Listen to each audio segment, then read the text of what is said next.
Baru 1 menit memegang akta cerai di tangan, saya langsung menghentikan tunjangan 1,5 miliar rupiah per tahun untuk adik ipar saya yang sedang kuliah di Amerika. Mantan suami saya menelpon dan memprotes, kalau kamu hentikan uangnya, adik saya bisa dikeluarkan dari kampus.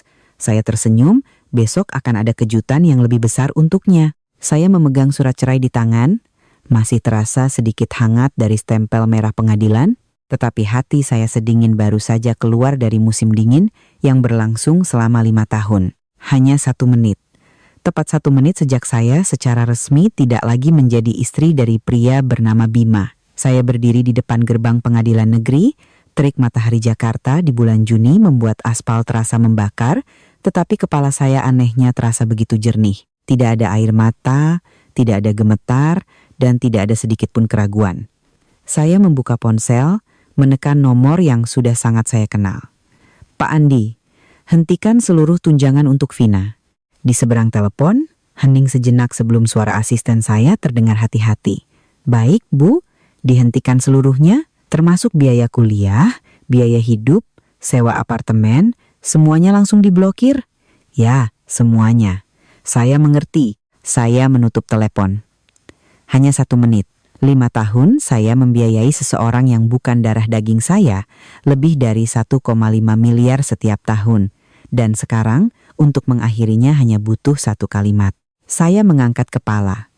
Bima berdiri di depan saya, masih dengan setelan jasnya yang rapi, masih dengan aura percaya diri seperti biasanya. Sudut bibirnya bahkan masih menyisakan senyum seorang pemenang. Maya, akhirnya kamu sadar juga. Ia merapikan ujung lengan kemejanya, nadanya lega seolah baru saja melepaskan beban berat.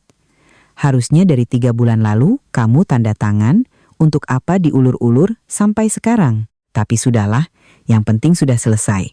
Saya menatapnya, pria yang pernah saya percayai, yang pernah saya cintai hingga berpikir bahwa seumur hidup ini hanya dia saja sudah cukup. Tenang saja, lanjut Bima dengan nada merendahkan. Meskipun kamu tidak dapat bagian harta apapun, tapi mengingat hubungan kita selama 5 tahun, aku akan transfer 200 juta untukmu sebagai modal hidup. 200 juta? Saya tertawa kecil. 5 tahun pernikahan dihargai 200 juta. Jika ini adalah saya 5 tahun yang lalu, mungkin saya akan terharu sampai menangis. Tapi sekarang, saya hanya merasa ini sangat lucu, sampai ingin bertanya balik. Sebenarnya siapa yang sedang memberi sedekah kepada siapa? Saya melirik sertifikat tanah di tangan saya, mengusap sampulnya dengan lembut. Bima, saya berkata perlahan, aku mau tanya satu hal. Ia sedikit mengerutkan kening, tapi tetap mengangguk. Katakan saja. Adikmu Vina, setiap tahun butuh lebih dari 1,5 miliar untuk kuliah di Amerika. Kamu tahu uang itu dari siapa? Bima terdiam sejenak, lalu tertawa terbahak-bahak. Maya, kamu sudah cerai sekarang malah mulai bicara yang aneh-aneh. Itu uang perusahaan, apa hubungannya denganmu? Saya mengangguk sambil melirik jam tangan. 30 detik telah berlalu, September 2020, saya berkata dengan nada datar. Vina menerima surat penerimaan kuliah, tapi beasiswanya tidak cukup. Saat itu perusahaanmu sedang kesulitan dana, jadi aku mentransfer 800 juta dari rekening pribadi untuk membayar biaya tahun pertamanya. Senyum di wajah Bima mulai kaku. Dari tahun 2021 sampai 2023, saya melanjutkan, setiap tahun aku mentransfer lebih dari 1,5 miliar mencakup biaya kuliah, sewa apartemen, dan biaya hidup. Semuanya tercatat jelas sebagai bantuan untuk Vina. Kamu mengada-ada. Desis Bima. Perlu aku cetak rekening korannya? Saya menatap lurus ke matanya. Lagi pula, tahun lalu Vina merengek minta ganti mobil, katanya teman-temannya di sana semua pakai mobil mewah. Kamu datang padaku minta tolong, dan aku mentransfer 600 juta lagi untukmu. Wajah Bima berubah dari putih menjadi pucat pasi. Itu uang perusahaan, kan? Saya tersenyum. Itu uangku. Suasana di antara kami tiba-tiba menjadi begitu berat hingga sulit bernapas. Tepat pada saat itu ponsel saya bergetar. Panggilan internasional. Saya mengangkatnya dan mengaktifkan loudspeaker. Kak Maya, apa-apaan ini? Suara Vina dari seberang sana terdengar melengking penuh amarah. Kenapa semua kartu kredit saya diblokir? Saya sedang di butik. Orang-orang melihat saya seperti pencuri. Kakak tahu betapa malunya saya mendengarkan. Lalu dengan tenang berkata, "Vina, mulai hari ini, urus dirimu sendiri." "Apa? Kakak dan Mas Bima sudah cerai, kakak tidak punya kewajiban untuk membiayaiku lagi." Di seberang sana hening sejenak, lalu meledak. "Justru karena cerai, kakak harus memberiku kompensasi lebih. Sebentar lagi aku harus bayar uang kuliah dan tas yang baru saja aku lihat." Saya mematikan telepon tanpa ragu sedikit pun. Bima menatap saya, matanya memerah karena marah. "Maya, segera aktifkan lagi rekening Vina." Saya memiringkan kepala, menatapnya seolah melihat orang asing. "Itu adikmu, biayai saja sendiri. Bukankah kamu seorang pengusaha sukses?" Kalimat yang ringan, tapi cukup untuk membuatnya tercekat. Saya tahu lebih baik dari siapapun. Apa yang disebut sebagai Bima Corp yang sukses itu sebenarnya hanyalah cangkang yang megah. Arus kasnya sudah tegang seperti senar gitar sejak lama. Jika bukan karena uang saya yang diam-diam menambal, perusahaan itu sudah bangkrut sejak tahun lalu. Ia tak bisa berkata-kata. Teleponnya berdering lagi, kali ini ibunya. Saya meliriknya, lalu langsung menolak panggilan dan memblokir nomornya. "Maya, kamu sudah gila?" geram Bima. "Kamu mau membuat seluruh keluargaku mati?" Saya tertawa. "Mati?" Saya melangkah lebih dekat. Suara saya merendah. "Tahun lalu kau menyuruh orang untuk menghadangku di jalan, mengancamku agar menandatangani surat cerai. Saat itu, apa kau berpikir tentang kematian?" Matanya terlihat goyah. Saya menatapnya lekat-lekat. "5 tahun ini, bukannya aku tidak tahu, aku hanya memberimu kesempatan."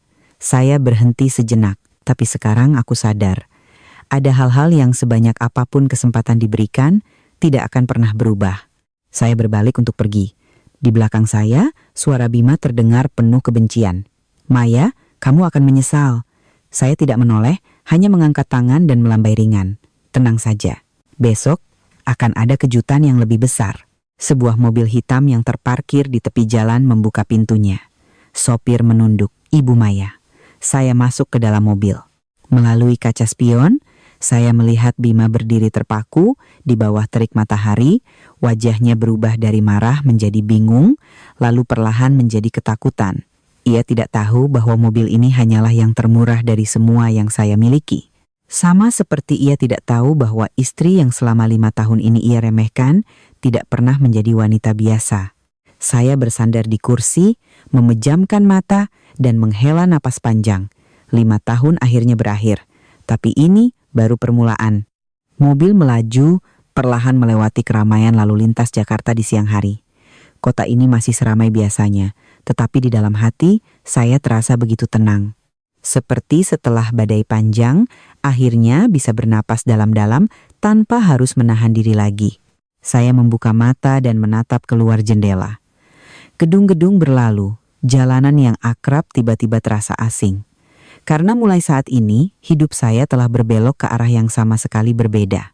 "Ibu Maya, langsung ke kantor?" tanya sopir pelan melalui kaca spion. "Ya, ke kantor," jawab saya singkat dengan suara tenang. Ponsel di tangan saya bergetar lagi. Kali ini sebuah pesan dari nomor tak dikenal. "Maya, kamu akan membayar semua ini." Tak perlu menebak, saya tahu itu Bima. Saya menatap pesan itu beberapa detik, lalu membalas dengan satu kalimat. Permainan baru saja dimulai. Setelah mengirim, saya langsung memblokir nomor itu. Tak perlu ada kata-kata tambahan. Mobil berhenti di depan sebuah gedung kaca pencakar langit di tengah kawasan bisnis Sudirman. Sinar matahari memantul pada papan nama besar di puncak gedung. 4 kata, Cahaya Group berkilauan. Ini perusahaan saya. Sebuah fakta yang selama 5 tahun ini tidak pernah Bima ketahui. Ia selalu mengira saya hanyalah pemegang saham kecil, seorang wanita biasa yang hanya tahu mengurus rumah tangga, sesekali menyumbang modal seadanya. Ia tidak tahu bahwa semua investasi yang menyelamatkan perusahaannya, semua kontrak yang membantunya bertahan, semuanya melewati tangan saya. Saya turun dari mobil, pintu otomatis terbuka. "Selamat siang Bu Maya." Para resepsionis serentak menunduk. Saya mengangguk ringan, melangkah langsung ke lift pribadi menuju lantai teratas. Pintu lift terbuka, sekretaris Lina sudah menunggu, memegang setumpuk dokumen. Bu Maya, Pak Hartono pengacara kita sudah datang, menunggu di ruang rapat. Selain itu, pihak Bima Corp baru saja menelepon menanyakan tentang investasi kuartal ini. Saya terus berjalan. Biarkan pengacara menunggu 5 menit lagi untuk investasi, tunda sementara. Lina tertegun sejenak. Tapi sesuai kontrak. Saya tahu isi kontraknya, potong saya, suara masih tenang. Tapi dalam klausul juga ada poin untuk meninjau ulang risiko jika ada gejolak besar. Bima baru saja bercerai, itu adalah gejolak. Lina langsung mengangguk. Baik Bu, saya mengerti. Saya masuk ke ruang kerja saya. Pintu kaca tertutup di belakang, keheningan langsung menyelimuti. Saya berjalan ke jendela besar, menatap arus kendaraan di bawah, barisan manusia yang tampak kecil seperti titik-titik. Di kepala saya, terbayang lagi wajah Bima yang terpaku di depan pengadilan tadi. Ia masih belum mengerti apa yang sedang terjadi. Tapi sebentar lagi, ia akan mengerti. Bu Maya, Lina mengetuk pintu, Pak Hartono sudah siap. Saya berbalik, mengangguk. Suruh beliau masuk. Pak Hartono masuk, posturnya rapi, tatapan matanya tajam khas seorang profesional yang terbiasa menangani kasus-kasus rumit. Bu Maya, berkasnya sudah saya siapkan. Ia meletakkan tumpukan dokumen di atas meja. Saya sudah mengumpulkan semua bukti penggelapan aset, pemalsuan laporan keuangan, dan juga perselingkuhan yang dilakukan Bima. Jika kita ajukan ke pengadilan, kita tidak hanya bisa menuntut kembali aset, tapi juga meminta ganti rugi. Saya duduk dan membuka lembar demi lembar. Angka-angka, salinan rekening koran, foto-foto, semuanya begitu jelas hingga tak terbantahkan. Totalnya berapa? Tanya saya. Pak Hartono memperbaiki posisi kacamatanya. Setidaknya 30 miliar rupiah. 30 miliar? Saya menutup map dokumen itu dan meletakkannya di meja. Saya tidak butuh uang itu. Ia tampak sedikit terkejut. Maksud Ibu? Saya ingin perusahaan Bima bangkrut. Ruangan itu hening selama beberapa detik. Pak Hartono menatap saya, matanya yang terkejut perlahan berubah menjadi serius. Ini akan jauh lebih rumit. Saya tahu. Akan butuh waktu, tenaga, dan mungkin berlarut-larut. Saya tidak kekurangan waktu, saya menatap lurus ke arahnya. Saya hanya butuh hasil. Pak Hartono mengangguk pelan. Baik, saya akan segera memulainya. Begitu ia pergi, telepon saya berdering. Kali ini dari Santi. Mei, sudah selesai cerainya? Suara Santi terdengar penuh semangat. Sudah? Ya ampun akhirnya. Malam ini makan-makan, aku yang traktir. Saya tertawa ringan. Boleh. Ngomong-ngomong, uang untuk Vina sudah kamu hentikan? Sudah. Anak itu pasti sedang kalang kabut. Aku baru saja dapat 3 panggilan telepon isinya makian, kata saya dengan tenang. Santi tertawa keras. Rasain, selama ini dia menganggapmu seperti ATM berjalan. Saya terdiam sejenak. Bukannya aku tidak tahu. Hanya saja dulu, aku rela.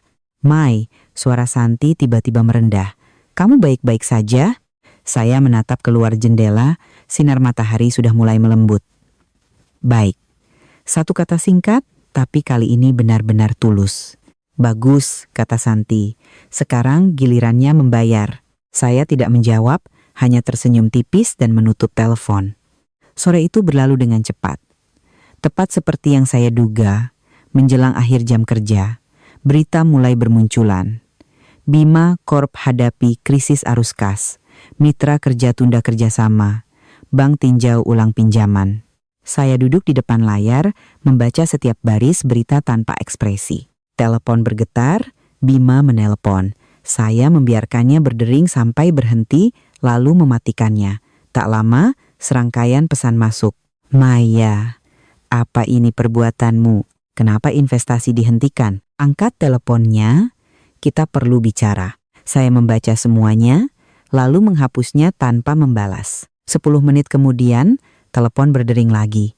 Kali ini dari nomor yang berbeda, saya mengangkatnya. Maya, apa yang kamu lakukan? Suara Bima terdengar serak, jelas sudah kehilangan ketenangannya. Kamu bicara apa? Tanya saya lembut. Investasi, bank, mitra kerja, semuanya terjadi serentak. Kamu pikir aku tidak bisa menebaknya? Saya bersandar di kursi. Bisnis perusahaanmu sedang tidak baik. Kenapa bertanya padaku? Jangan pura-pura. Geramnya. Maya, bagaimanapun kita pernah jadi suami istri. Apa kamu harus bertindak sejauh ini? Saya terdiam beberapa detik, lalu bertanya balik. Saat kamu mengalihkan semua aset agar aku pergi dengan tangan kosong, apa kamu ingat kita pernah jadi suami istri? Di seberang sana hening. Saya melanjutkan, suara saya tetap datar. Saat kamu membawa perempuan lain ke kantor, ke hotel, apa kamu ingat kita pernah jadi suami istri? Saat kamu menyuruh orang menghadangku di jalan, apa kamu ingat kita pernah jadi suami istri? Suara saya tidak meninggi, tapi setiap kata seolah menusuk. Di seberang sana, keheningan total.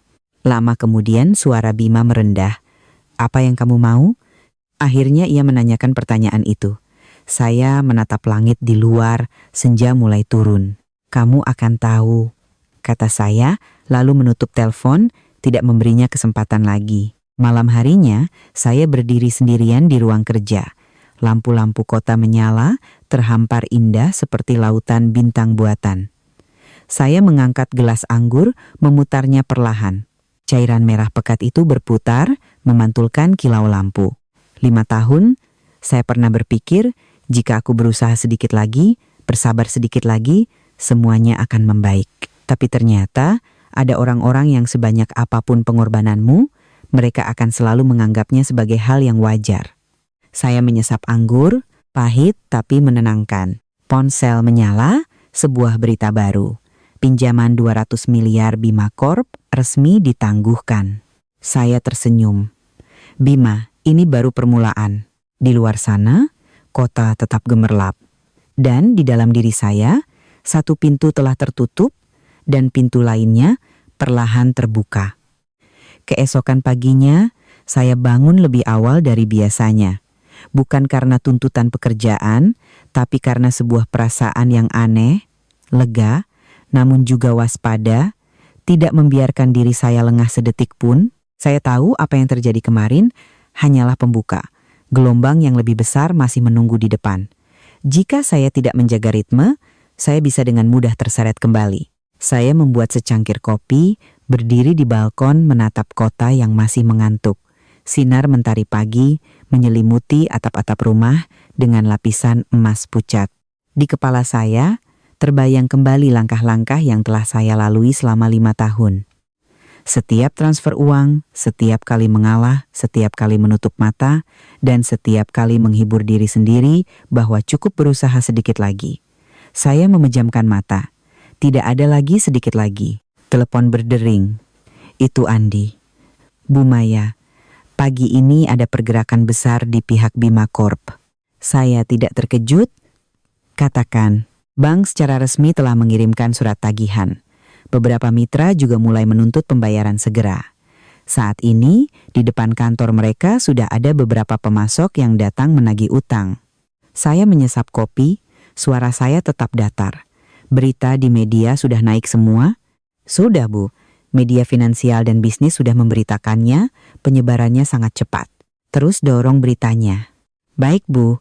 Saya menutup telepon. Semuanya berjalan sesuai perhitungan saya. Tidak lebih cepat, tidak lebih lambat. Tepat waktu, tepat ritme. Saya berganti pakaian dan berangkat ke kantor lebih awal. Begitu masuk lobi, suasananya sudah berbeda dari kemarin. Karyawan berjalan lebih cepat, berbicara lebih pelan. Semua orang tahu ada sesuatu yang besar sedang terjadi, hanya saja tidak ada yang mengatakannya secara terang-terangan. Bu Maya, Lina mendekat. Wajahnya serius.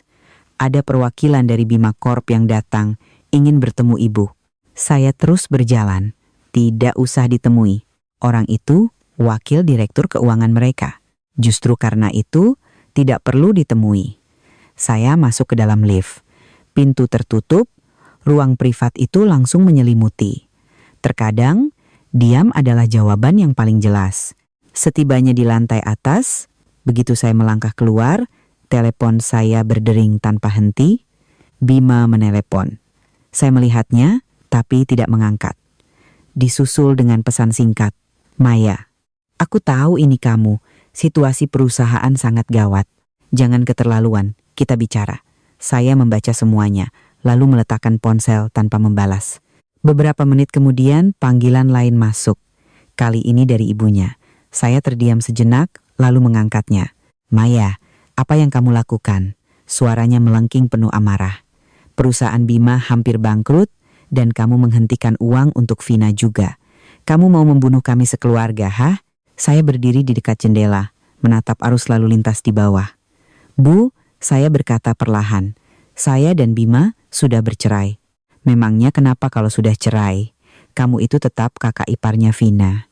Dia sendirian di sana, kalau bukan kamu yang urus, siapa lagi?" Saya tertawa kecil. "Kakak ipar?" Bahkan di saat seperti ini, ia masih bisa mengatakan itu. "Ibu salah," kata saya. Suara saya tenang tapi dingin. "Sejak kemarin, saya bukan lagi bagian dari keluarga ibu. Mulai sekarang, urusan Bima dan Vina tidak ada hubungannya dengan saya." Di seberang sana hening sejenak, lalu nadanya berubah menjadi sinis. "Sudah ibu duga, dari dulu kamu bukan orang baik. Di luar kelihatannya manis, di dalam penuh perhitungan. Kamu yang menghancurkan anakku." Saya mendengarkan tanpa memotong. Setelah ia selesai, saya baru menjawab dengan lembut. "Apa ibu tahu perusahaan Bima dimulai dari mana?" Ia terdiam. "Tentu saja dari usahanya sendiri." Dari 300 juta rupiah hasil saya menjual rumah peninggalan ibu saya untuk modal awal, saya mengatakannya kata demi kata. "Apa ibu tahu kontrak pertama yang dia dapatkan itu dari mana?" Di seberang sana tidak ada jawaban.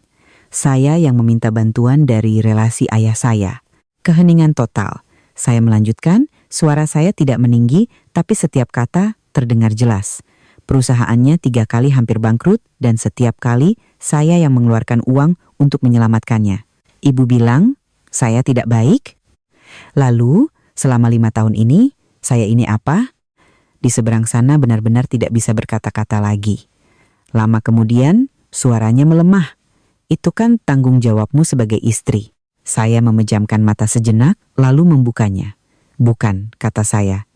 "Itu kebaikan hati." Saya menutup telepon. Tak perlu ada kalimat tambahan. Ada orang yang sebanyak apapun kau jelaskan, mereka tidak akan pernah mengerti. Atau mereka mengerti, tapi tidak mau menerima. Siang harinya, berita semakin memanas. Bima Corp diambang kebangkrutan. Karyawan belum gajian 2 bulan, mitra kerja serentak tarik modal. Saya duduk di ruang kerja, menatap berita-berita itu. Tidak ada rasa puas, tidak ada rasa senang, hanya ketenangan. Karena saya tahu ini bukan balas dendam. Ini adalah konsekuensi. Konsekuensi dari apa yang telah ia lakukan. Tepat pada saat itu, pintu ruangan terbuka. Lina masuk, suaranya sedikit tergesa-gesa. "Bu Maya, Pak Bima ada di bawah." Saya mengangkat kepala. Dia bilang harus bertemu ibu. Saya terdiam beberapa detik, lalu mengangguk. "Biarkan dia naik." Lina tampak terkejut. "Baik, Bu." "Suruh dia naik." "Iya, Bu." Saya kembali duduk di kursi, kedua tangan diletakkan dengan tenang di atas meja. Waktunya telah tiba. Pintu terbuka. Bima masuk. Hanya dalam 1 hari, ia tampak seperti orang yang berbeda. Setelan jasnya kusut, dasinya miring, matanya merah dengan lingkaran hitam yang jelas. Seluruh tubuhnya memancarkan kelelahan dan kepanikan yang belum pernah saya lihat sebelumnya. Ia berdiri di depan saya, tidak langsung bicara, hanya menatap seolah mencoba menemukan kembali wanita yang dulu ia pikir sudah ia kenal baik. "Duduk," kata saya. Ia tidak duduk. "Maya, apa kamu benar-benar mau melakukan ini sampai sejauh ini?" Suaranya serak. Saya menatapnya tanpa menjawab. Ia maju selangkah. "Perusahaan ini adalah segalanya bagiku, kamu tahu itu. Kalau sampai bangkrut, aku tidak punya apa-apa lagi." Saya sedikit memiringkan kepala. "Kalau kamu tidak punya apa-apa lagi, lalu kenapa?" Ia tertegun. Mungkin ia tidak menyangka saya akan bertanya balik seperti itu. "Maya," ia merendahkan suaranya, "kita pernah jadi suami istri." Saya tertawa kecil. "Kamu masih ingat?" Satu pertanyaan yang cukup untuk membuatnya tercekat. Saya bangkit, berjalan perlahan mendekatinya. "Bima," saya menatap lurus ke matanya. Jika kemarin aku tidak bereaksi, sekarang aku jadi apa? Ia diam. Tangan kosong, saya menjawab sendiri. Tidak punya uang, tidak punya rumah, tidak punya perusahaan, bahkan harus menanggung malu. Saya berhenti sejenak. Apa kamu pernah memikirkan itu? Ia mengepalkan tangannya. Aku bisa memberikan kompensasi. Kompensasi? Saya tertawa. Dengan cara apa? Ia terdiam. Saya berbalik dan berjalan ke arah jendela. Kamu datang ke sini bukan untuk minta maaf, kata saya. Kamu datang untuk minta uang. Suasana di ruangan itu menurun drastis. Ia tidak membantah, karena ia tahu itu benar. Lama kemudian, ia berkata, Maya, apa yang kamu mau? Saya berbalik menatapnya. Tatapan saya tidak lagi menyisakan kelembutan. Kamu akan segera tahu, kata saya. Tapi bukan hari ini. Saya menekan bel. Lina masuk. Antar Pak Bima keluar. Bima berdiri di sana, seolah ingin mengatakan sesuatu, tapi akhirnya tidak jadi. Ia hanya berbalik dan pergi. Pintu tertutup, ruangan kembali sunyi. Saya berdiri di sana, menatap ruang kosong di depan saya. Tidak senang, tidak sedih. Hanya saja, satu babak kehidupan telah berakhir dan babak baru dimulai. Pintu baru saja tertutup di belakang Bima. Saya masih berdiri diam untuk waktu yang lama, mata menatap ruang kosong di depan. Bukan karena ragu, tapi karena saya ingin memastikan bahwa di dalam hati saya tidak ada lagi sisa emosi, apapun yang bisa membuat saya goyah. Karena saya tahu betul, mulai saat ini tidak ada lagi jalan untuk kembali. Bu Maya, Lina berdiri di samping, suaranya merendah. Apa saya perlu memantau pihak Pak Bima lebih lanjut? Saya menggeleng pelan. Tidak perlu dipantau, saya kembali duduk di kursi. Cukup berikan pembaruan. Memantau adalah tindakan orang yang masih terikat, sedangkan saya hanya perlu tahu untuk mengendalikan. Lina mengangguk. Baik Bu. Baru saja ia berbalik, telepon di meja saya berdering. Saya mengangkatnya. Bu Maya, pihak bank ingin mengonfirmasi ulang beberapa informasi mengenai pinjaman Bima Corp. Suara seorang pria di seberang sana terdengar tegas. Bagaimana situasi mereka? Mereka secara resmi telah masuk dalam kategori risiko tinggi. Jika tidak ada suntikan dana segar dalam 72 jam, aset mereka akan disita. Saya terdiam sejenak. 72 jam. 3 hari, waktu yang cukup bagi sebuah perusahaan untuk bertahan atau hancur total. Biarkan saja, kata saya. Jangan ada intervensi. Baik Bu, saya menutup telepon. Di kepala saya, angka-angka dan lini masa tergambar jelas seperti peta yang sudah dibuat. Saya tidak perlu menebak, saya tahu persis apa yang akan terjadi selanjutnya. Sore itu, saya meninggalkan kantor lebih awal. Bukan untuk beristirahat, tapi untuk pergi ke tempat yang sudah sangat lama tidak saya kunjungi. Rumah tua, rumah tempat ibu saya pernah tinggal. Pagar besinya masih sama seperti dulu. Catnya sudah mengelupas, tanaman rambat melilit di sudut dinding. Semuanya nyaris tidak berubah, hanya saja orang yang dulu di dalamnya sudah tiada. Saya mendorong gerbang dan masuk.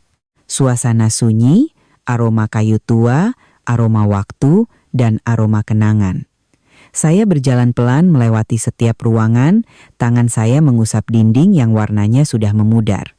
Terbayang wajah ibu saya dulu, duduk di dekat jendela, tekun menjahit. Maya, uang bukan segalanya. Suaranya seolah masih terdengar di sini. Tapi kalau kamu punya, jangan biarkan orang lain menggunakannya untuk menindasmu. Saya berhenti, memejamkan mata sejenak. Dulu, saya tidak sepenuhnya mengerti kalimat itu. Sekarang, saya mengerti. Saya masuk ke kamar tidur lama ibu, membuka laci, dan mengeluarkan sebuah kotak kayu kecil. Di dalamnya ada surat-surat, sertifikat tanah, kontrak, dan surat wasiat. Saya tidak pernah membukanya selama 5 tahun. Bukan karena tidak berani, tapi karena saya tidak merasa perlu. Tapi hari ini, saya membukanya. Barisan tulisan tangan yang rapi dan tegas. Seluruh aset ibu diwariskan kepada saya, termasuk rumah ini, dan sejumlah saham di sebuah perusahaan yang tidak pernah Bima ketahui. Saya tertawa kecil. Senyum yang sangat tipis. Ternyata, sejak awal saya punya lebih dari yang ia kira. Hanya saja, saya memilih untuk diam. Saya menutup kotak itu dan membawanya. Saat meninggalkan rumah, hari sudah mulai gelap. Lampu jalan baru saja menyala, menyinari jalan kecil itu dengan cahaya kuning pucat. Saya berhenti sejenak di depan gerbang, menoleh ke dalam. "Aku mengerti sekarang, Bu," bisik saya, lalu melangkah pergi. Malam itu saya tidak pulang ke apartemen. Saya pergi ke tempat lain, sebuah restoran mewah di lantai atas sebuah gedung. Tempat di mana saya bisa melihat seluruh pemandangan kota di malam hari. Santi sudah menunggu di sana. Akhirnya datang juga. Ia melambaikan tangan. Saya berjalan menghampirinya. "Kamu kelihatan beda banget," kata Santi. Mengamati saya dari atas sampai bawah. "Beda di mana?" Nggak ada lagi tampang sabar yang bodoh itu. Saya tertawa. Kedengarannya kasar. "Tapi benar, kan?" Santi mengangkat bahu. "Dulu kamu menderita begitu banyak demi dia. Sekarang kalau diingat-ingat, aku saja ikut kesal." Saya tidak membantah karena ia benar. Pelayan datang membawa makanan. Kami makan sambil mengobrol, suasananya jauh lebih santai dari hari-hari sebelumnya. Santi mencondongkan tubuhnya. "Kamu rencananya mau sampai sejauh mana?" Saya meletakkan gelas. Sampai dia mengerti. Mengerti apa? Mengerti bahwa tidak semua hal bisa diambil tanpa harus membayarnya. Santi terdiam beberapa detik, lalu mengangguk.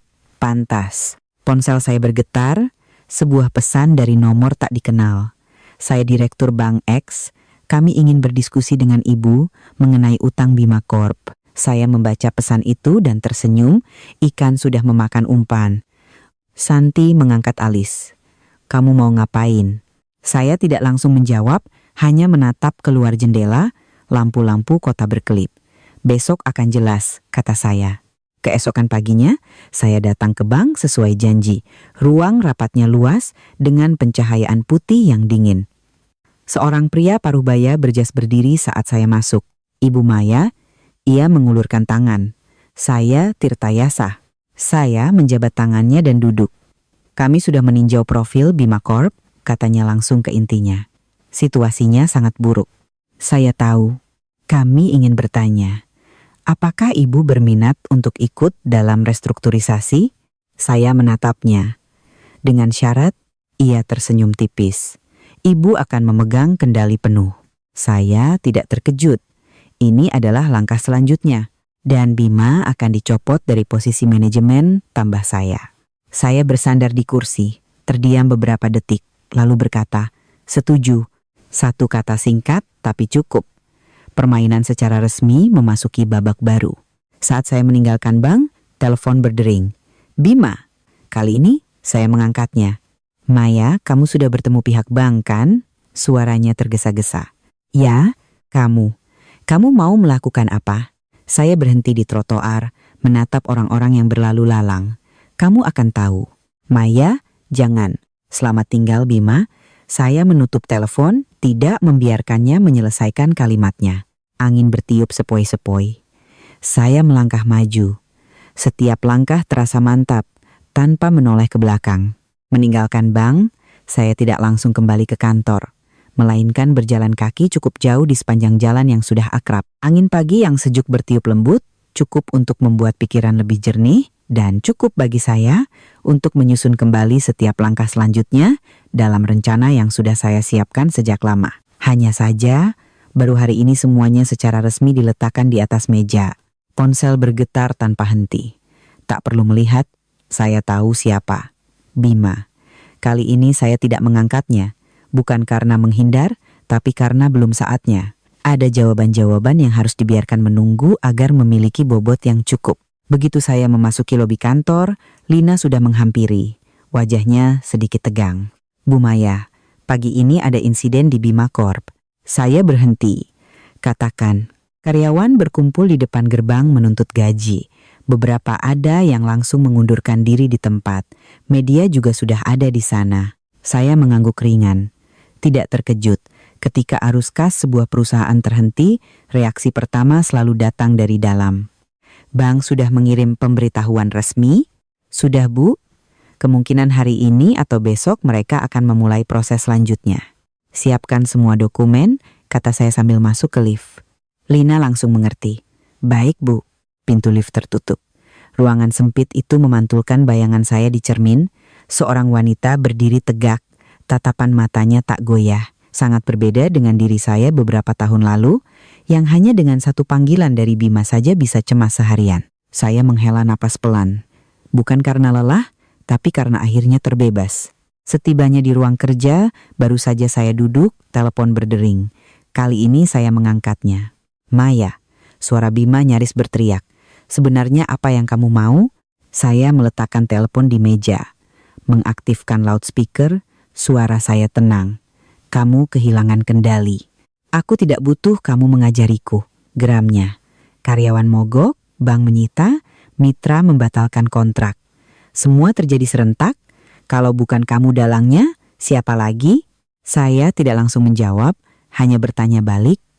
"Apa kamu pernah berpikir kenapa semuanya terjadi serentak?" Di seberang sana hening sejenak, lalu tertawa dingin.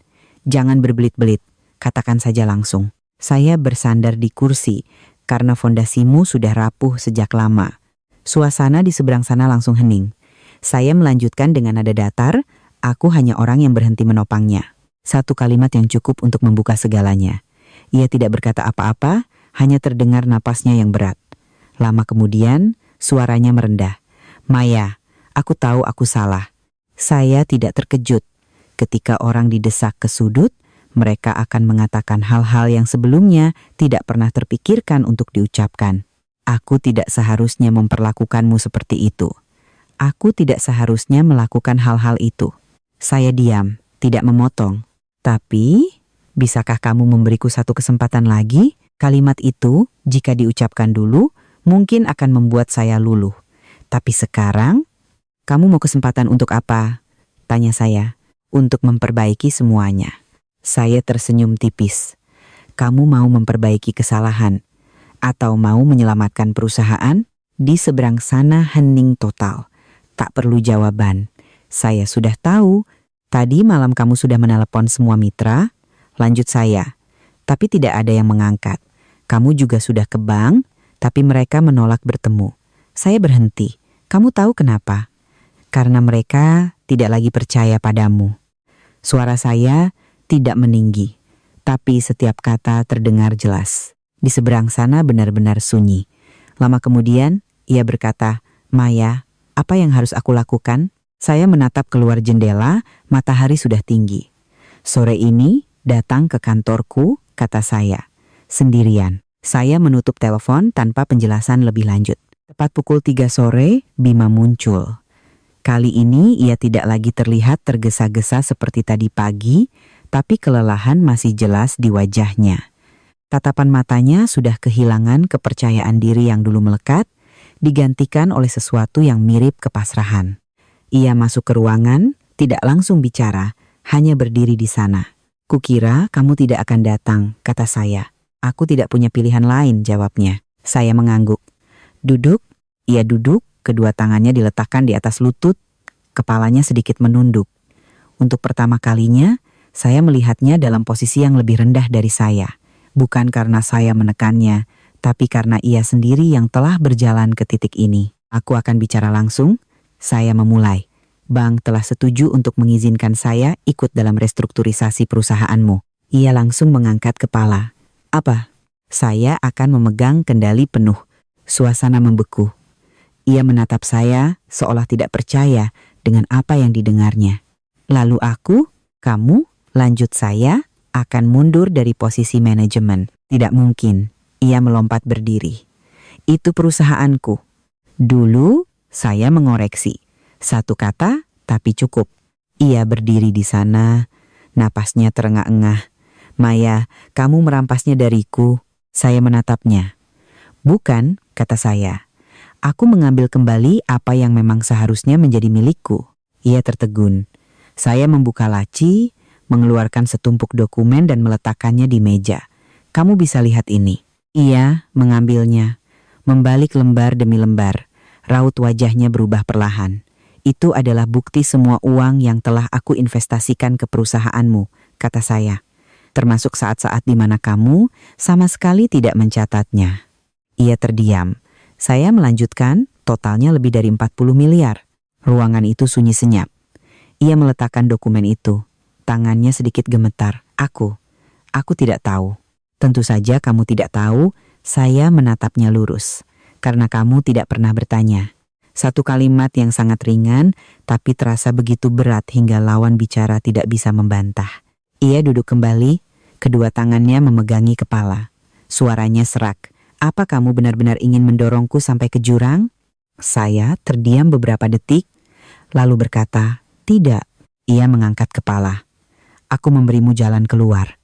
Saya mendorong dokumen itu ke arahnya. Tanda tangani ini. Kamu akan keluar dari perusahaan. Tapi sebagai gantinya, kamu tidak perlu menanggung seluruh utangnya. Ia menatap saya, matanya penuh pertentangan. Dan jika kamu tidak menandatanganinya, kata saya, 3 hari lagi perusahaan bangkrut dan kamu akan kehilangan segalanya. Bukan ancaman, hanya fakta. Ia menunduk, terdiam sangat lama. Lama sekali hingga saya bisa mendengar detak jam di dinding. Akhirnya, ia mengambil pulpen dan menandatanganinya. Satu goresan, tegas, seolah memutus total masa lalu. Ia meletakkan pulpennya, duduk diam. Tidak berkata apa-apa. Saya mengambil kembali dokumen itu. Terima kasih. Ia tertawa, tawa yang kering. Terima kasih, ia menggelengkan kepala. Maya, kamu sudah berubah. Saya menatapnya. Tidak, kata saya. Aku hanya tidak lagi menjadi diriku yang dulu. Ia bangkit, berjalan ke pintu. Sebelum pergi, ia berhenti sejenak, tapi tidak menoleh. Lalu melangkah keluar. Pintu tertutup. Saya duduk di sana, diam. Tidak senang, tidak sedih. Hanya lega. Sebuah kelegaan yang telah saya tunggu selama 5 tahun. Pintu tertutup di belakang Bima. Kali ini bukan lagi konfrontasi, bukan juga ancaman yang menggantung, melainkan sebuah titik akhir yang sesungguhnya untuk semua yang telah berlangsung selama 5 tahun. Saya duduk diam sejenak, tangan masih di atas dokumen yang baru ditandatangani, menatap tulisan yang tintanya masih baru. Hati saya tidak bergejolak, bukan karena saya dingin, tapi karena semua emosi yang pernah ada telah terkuras habis sejak lama. Bu Maya, Lina mengetuk pintu dan masuk. Pihak bank baru saja mengirim konfirmasi. Proses pengalihan akan dimulai sore ini juga. Saya mengangguk. Siapkan ruang rapat. Saya akan ikut langsung. Baik, Bu. Lina pergi. Saya bangkit, merapikan pakaian, dan menatap diri saya di cermin sekali lagi. Tatapan mata masih sama, tenang, jelas, tanpa keraguan. Ini bukan lagi urusan pribadi. Ini adalah pekerjaan. Pukul 3 sore, ruang rapat di lantai teratas terang benderang. Suasananya serius, nyaris tidak ada yang berbicara selain hal-hal yang perlu. Perwakilan bank, Pak Hartono, tim keuangan saya, dan beberapa manajer senior dari Bima Corp hadir. Hanya Bima yang tidak datang. Saya tidak bertanya karena saya tahu perannya di ruangan ini sudah selesai. Kita mulai, kata saya dengan suara jelas. Dokumen-dokumen dibuka, setiap klausul dibacakan, setiap angka dikonfirmasi. Semuanya berjalan cepat namun teliti, tidak ada detail yang terlewatkan. Saya duduk di posisi tengah, tidak banyak bicara, tapi setiap kali saya bersuara, itu adalah sebuah keputusan. Utang 200 miliar akan direstrukturisasi, kata perwakilan bank, dengan syarat perusahaan mendapat suntikan dana segar dan dewan direksi diganti. Saya yang akan bertanggung jawab, jawab saya. Dan seluruh wewenang operasional akan beralih ke Ibu Maya. Benar? Tidak ada yang menentang. Mereka tahu tidak ada pilihan lain. Rapat berlangsung hampir 3 jam. Saat semuanya selesai, langit di luar sudah mulai gelap. Lampu-lampu kota mulai menyala, terpantul di kaca tebal ruang rapat. Saya menandatangani dokumen terakhir, meletakkan pulpen, dan sebuah perasaan yang sangat jelas muncul. Bukan kemenangan, melainkan penyelesaian. Satu babak telah ditutup. Selamat, Bu Maya, kata Pak Hartono. Nadanya terdengar lega. Mulai sekarang, semuanya ada di tangan Ibu. Saya mengangguk. Terima kasih, Pak. Semua orang beranjak pergi satu persatu. Ruangan itu perlahan menjadi sunyi. Saya masih duduk di sana beberapa menit, menatap keluar jendela. Cahaya berkelip seperti lukisan yang tak pernah diam. Telepon bergetar. Nomor tak dikenal. Saya mengangkatnya. Kak Maya? Suara yang familiar. Vina, kamu menelepon untuk apa? Tanya saya langsung. Di seberang sana hening sejenak, lalu terdengar isak tangis. Kak, Tolong transfer uang lagi untukku. Aku sebentar lagi akan dikeluarkan dari kampus. Suaranya tidak lagi melengking seperti tempo hari, melainkan bergetar panik. Aku sudah telepon Mas Bima, tapi dia tidak punya uang. Saya tidak terkejut. Vina, kata saya, umurmu berapa sekarang? 22. Lalu menurutmu, sampai kapan aku punya tanggung jawab untuk membiayaimu? Di seberang sana hening, hanya terdengar isak tangis. Tapi kan selama ini kakak, selama ini aku rela potong saya. Sekarang tidak. Keheningan panjang. Kak Maya, suaranya mengecil. Aku tidak tahu harus bagaimana. Saya memejamkan mata sejenak. Bukan karena luluh, tapi karena berpikir. Aku tidak akan mentransfer uang, kata saya. Lalu berhenti. Tapi aku bisa memberimu satu pilihan.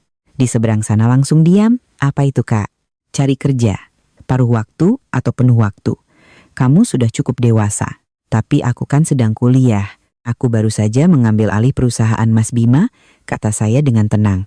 Kalau kamu mau, aku bisa carikan pekerjaan untukmu di cabang sana. Di seberang sana tidak berkata apa-apa, mungkin tidak percaya. Cari uang sendiri, bayar kuliah sendiri, lanjut saya. Tidak ada lagi yang akan membiayaimu. Lama kemudian, Vina berkata pelan, Kak, kakak benar-benar tidak mau membantuku lagi? Saya membuka mata, menatap kota di luar. Tidak.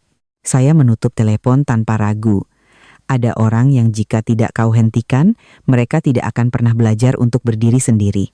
Malamnya, saya pulang cukup larut. Apartemen terasa sunyi.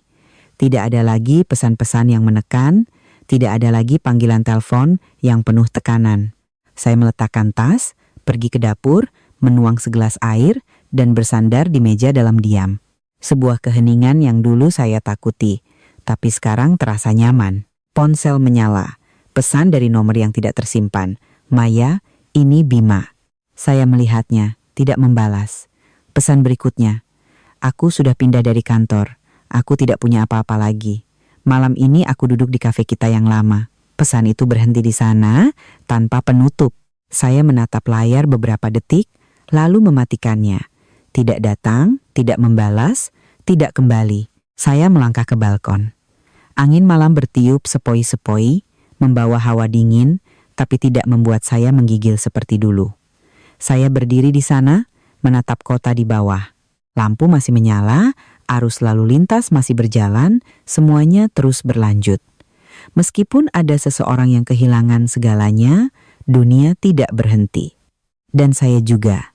Saya masuk kembali, menutup pintu. 1 hari berakhir. Tidak ada lagi keterikatan, tidak ada lagi ikatan. Hanya tersisa diri saya sendiri. Keesokan paginya, saya bangun sedikit lebih siang dari biasanya, bukan karena lelah, tapi karena untuk pertama kalinya setelah bertahun-tahun, saya tidak lagi terbangun oleh tekanan tak kasat mata yang menyesakkan dada. Tidak ada lagi perasaan harus segera membuka ponsel untuk memeriksa apakah perusahaan Bima ada masalah, apakah ia butuh uang, atau apakah ibunya menelpon lagi untuk menyalahkan sesuatu. Sebaliknya, yang ada adalah keheningan yang sangat nyata, sangat biasa, di mana saya bisa berbaring beberapa menit lagi menatap cahaya matahari yang menyelinap melalui tirai dan menyadari bahwa hidup saya akhirnya kembali ke tempat yang seharusnya. Saya turun dari tempat tidur, membuat secangkir kopi, lalu berdiri di dekat jendela memandangi kota yang mulai ramai. Di kepala saya tidak lagi ada perhitungan yang tumpang tindih seperti sebelumnya, melainkan kejernihan yang langka. Seperti permukaan air setelah hujan lebat yang akhirnya tenang, dan kau bisa melihat dasarnya, melihat semua yang pernah tertutup begitu lama. Telepon berdering. Kali ini dari Lina. Bu Maya. Pagi ini perusahaan yang baru sudah stabil secara umum, tapi ada beberapa manajer lama dari era Pak Bima yang tampaknya tidak kooperatif. Saya tidak terkejut. Setiap perubahan yang melibatkan kekuasaan pasti akan menimbulkan reaksi, terutama dari mereka yang terbiasa berada di atas dan sekarang terpaksa menunduk di hadapan orang yang pernah mereka remehkan. Kirimkan daftar nama mereka padaku, kata saya dengan nada tenang namun tegas. Siapapun yang tidak mau bekerja sama, berhentikan. Lina terdiam sejenak, lalu menjawab cepat. Saya mengerti, Bu. Saya menutup telepon, menyesap kopi. Rasa pahitnya menyebar di lidah, tapi tidak lagi terasa tidak menyenangkan. Karena kali ini, Saya yang memilih rasa pahit itu, bukan dipaksa menelannya seperti dulu. Tiba di kantor, suasananya sudah sangat berbeda. Tidak ada lagi kekacauan, tidak ada lagi tatapan bingung, yang ada adalah kewaspadaan, pengamatan, dan juga rasa hormat. Saya berjalan melewati lobi, setiap karyawan berdiri dan menyapa. Tidak berlebihan, tapi cukup untuk menunjukkan bahwa posisi saya telah ditetapkan dengan jelas. Bu Maya, seorang manajer paruh baya mendekat, suaranya sedikit ragu. Kami ingin tahu rencana ibu ke depan. Saya berhenti dan menatapnya. Stabilisasi dulu, kata saya, setelah itu baru pengembangan. Ia mengangguk, tapi matanya masih menunjukkan kekhawatiran. Lalu, bagaimana dengan Pak Bima? Saya menatap lurus. Dia tidak lagi relevan. Satu kalimat singkat, tapi cukup untuk memutus semua spekulasi. Saya masuk ke ruang kerja yang baru dulu milik Bima. Ruangannya masih sama, perabotannya masih sama, hanya orang yang duduk di dalamnya yang telah berganti. Saya meletakkan tas, perlahan duduk di kursi, tangan saya mengusap permukaan meja, tempat ia dulu duduk dengan kepercayaan diri yang nyaris arogan. Sekarang hanya tersisa ruang kosong. Bukan karena saya ingin merebut posisi ini, tapi karena posisi ini telah kembali ke tempat yang semestinya. Siang hari, saat saya sedang meninjau laporan, telepon berdering. Kali ini dari Santi. Mei, aku baru dengar kabar. Kabar apa? Kamu mengambil alih perusahaannya? Saya tersenyum tipis. Ya ampun, kukira kamu cuma menggertak. Ternyata benar-benar dilakukan. Bukan gertakan, kata saya, itu rencana. Santi terdiam beberapa detik, lalu tertawa. Rasain. Tapi kamu merasa lega kan? Saya menatap keluar jendela. Cahaya matahari masuk ke ruangan, terang tapi tidak menyilaukan. Lega, jawab saya. Lebih lega dari yang kukira. Menutup telepon, saya melanjutkan pekerjaan. Angka-angka, rencana-rencana, semuanya terlihat jelas. Tidak lagi dipengaruhi oleh emosi, tidak lagi harus mempertimbangkan perasaan orang lain. Semuanya kembali ke esensinya, logis, realistis, dan transparan. Menjelang sore, Lina masuk, wajahnya sedikit ragu. Bu Maya, ada yang ingin bertemu. Siapa? Pak Bima. Saya tidak terkejut, hanya bertanya. Apa katanya? Katanya hanya ingin bertemu untuk terakhir kalinya. Saya terdiam beberapa detik, lalu mengangguk. Biarkan dia naik. Bukan karena saya ingin bertemu, tapi karena ada hal-hal yang perlu diselesaikan dengan tuntas. Bima masuk. Kali ini tidak lagi mengenakan jas, tidak lagi berpenampilan rapi. Hanya kemeja sederhana yang sedikit kusut. Wajahnya lebih tirus dari sebelumnya, tatapan matanya tidak lagi menunjukkan pergulatan, melainkan kelelahan yang dalam, seolah pasrah. Ia berdiri di depan meja, tidak duduk. Aku tidak akan menyita banyak waktumu. Suaranya merendah. Saya tidak berkata apa-apa, hanya menunggu. Aku hanya ingin bertanya satu hal. Saya mengangguk ringan. Jika hari itu aku tidak melakukan semua hal itu, apa sekarang keadaannya akan berbeda? Pertanyaan yang sangat sederhana, tapi datang terlalu terlambat. Saya menatapnya tanpa menghindar. Ya, jawab saya, akan sangat berbeda. Ia tertawa, senyum yang sangat tipis tapi penuh kepahitan. Sudah kuduga, keheningan berlangsung beberapa detik, lalu ia melanjutkan dengan suara yang lebih rendah. Maya, aku minta maaf. Saya tidak bereaksi. Bukan karena tidak mendengar, tapi karena permintaan maaf itu seharusnya datang jauh-jauh hari. Aku tahu, mengatakannya sekarang tidak ada artinya. Lanjutnya, tapi aku tetap ingin mengatakannya. Saya menatapnya, lalu mengangguk pelan. Ya, hanya satu kata. Bukan memaafkan, tapi juga tidak membenci. Hanya sebuah pengakuan.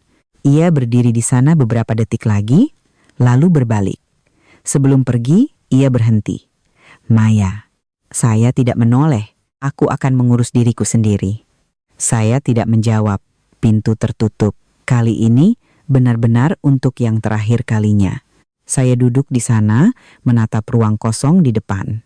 Di dalam hati, tidak ada lagi riak apapun, tidak ada rasa puas, tidak ada penyesalan, hanya ketenangan yang sangat dalam, Seperti ketika kau telah menempuh jalan yang sangat panjang dan akhirnya bisa berhenti tanpa perlu menoleh ke belakang. Di luar, senja mulai turun. Kota kembali menyala. 1 hari lagi berakhir. Tapi kali ini, bukan akhir dari serangkaian penderitaan, melainkan kelanjutan dari sebuah kehidupan baru. Di mana saya tidak lagi menjadi orang di belakang layar, tidak lagi menjadi orang yang diam-diam menanggung beban, melainkan orang yang secara langsung memegang kendali atas jalan hidup saya sendiri. Saya bangkit, melangkah keluar ruangan, cahaya di koridor terang benderang, setiap langkah kaki terasa mantap, tidak lambat, tidak tergesa-gesa, tepat pada ritmenya. Setelah Bima pergi, saya tidak langsung kembali ke meja kerja. Saya berdiri sejenak di koridor, di mana cahaya putih membentang lurus di lantai, seperti jalan tanpa kelokan, tanpa rahasia, sama seperti jalan yang sedang saya tempuh saat ini. Jelas, tegas, tidak ada lagi ruang untuk keraguan yang selama bertahun-tahun memperlambat langkah saya. Saya menarik napas dalam-dalam, lalu melangkah lagi. Setiap langkah terasa lebih pasti, seolah telah dipertimbangkan sejak lama. Hari-hari berikutnya, perusahaan berangsur stabil. Bukan stabilitas semu untuk menutupi masalah, melainkan penataan ulang dari akarnya. Setiap departemen ditinjau, setiap pengeluaran dibuat transparan, setiap posisi ditempatkan pada orang yang tepat. Saya tidak mencoba mengubah segalanya dalam semalam, karena saya tahu apapun yang dibangun terlalu cepat juga akan mudah runtuh. Jadi, saya memilih untuk berjalan perlahan tapi pasti, langkah demi langkah. Seperti yang pernah ibu saya ajarkan saat menjahit. Jahitan harus rapi, jarum harus kuat, agar pakaiannya awet. Bu Maya, Lina membawakan setumpuk laporan. Situasi keuangan minggu ini sudah membaik. Arus kas mulai kembali. Saya membolak-balik halaman. Angka-angka tidak lagi merah menyala, melainkan mulai seimbang, bahkan menunjukkan pertumbuhan tipis. Perubahan kecil, tapi cukup untuk menunjukkan bahwa arahnya sudah benar. Jaga ritme ini, kata saya. Tidak perlu cepat, Lina mengangguk. Baik, Bu. Ia ragu sejenak, lalu menambahkan, oh ya, ada kabar dari pihak Pak Bima. Saya berhenti sejenak. Kabar apa? Beliau sudah menjual apartemennya, pindah, dan katanya sedang mencari pekerjaan. Saya terdiam beberapa detik. Tidak terkejut, tapi juga tidak sepenuhnya acuh. Oh, hanya satu kata. Tidak bertanya lebih, tidak berkomentar. Lina mengerti dan pergi. Saya melanjutkan pekerjaan, tapi di benak saya terlintas bayangan Bima dulu. Pria yang selalu yakin ia memegang segalanya. Lalu dalam beberapa hari, semuanya runtuh. Bukan karena dihancurkan, tapi karena fondasinya memang sudah tidak kokoh.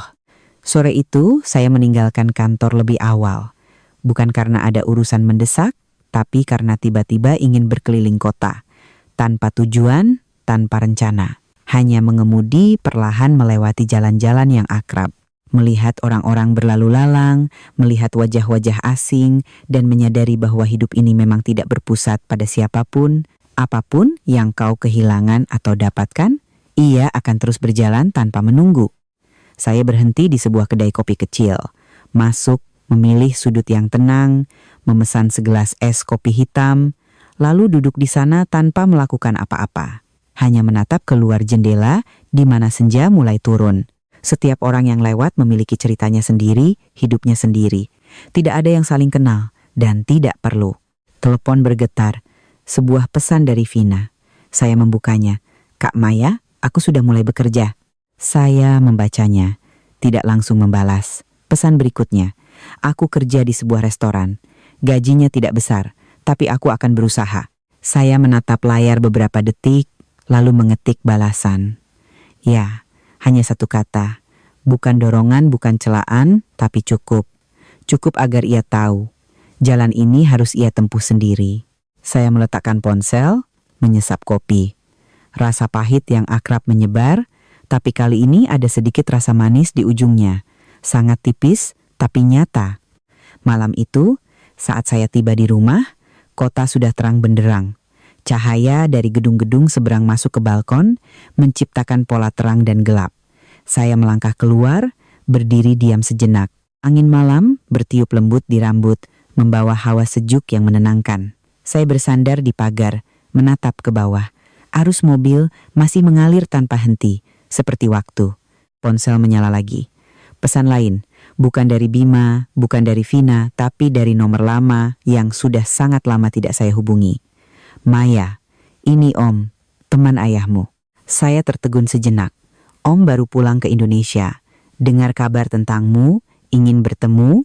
Saya menatap pesan itu. Perasaan aneh melintas.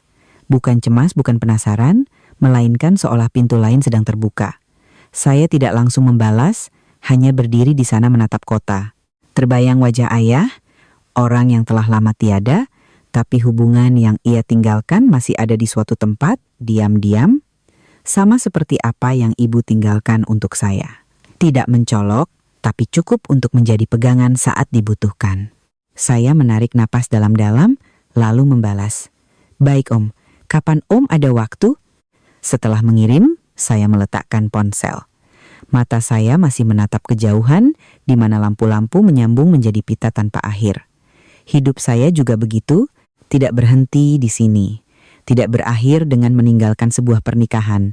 Tidak berhenti dengan mengambil kembali apa yang hilang, melainkan terus melangkah. Tapi kali ini, bukan untuk orang lain, melainkan untuk diri saya sendiri.